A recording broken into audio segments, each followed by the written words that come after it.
How to add audio spectrum stickers on your CapCut.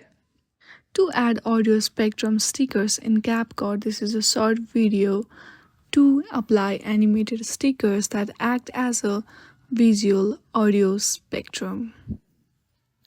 For that, you have to simply launch your CapCut application on your device and choose a video in which you want to add audio spectrum sticker.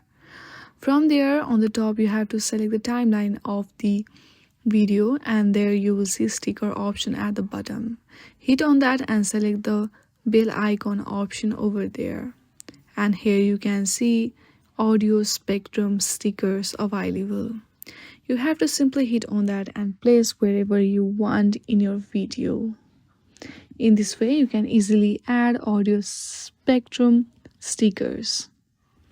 I hope you like this video. If you like this video, then please do not forget to like and subscribe to our channel. Thank you for watching.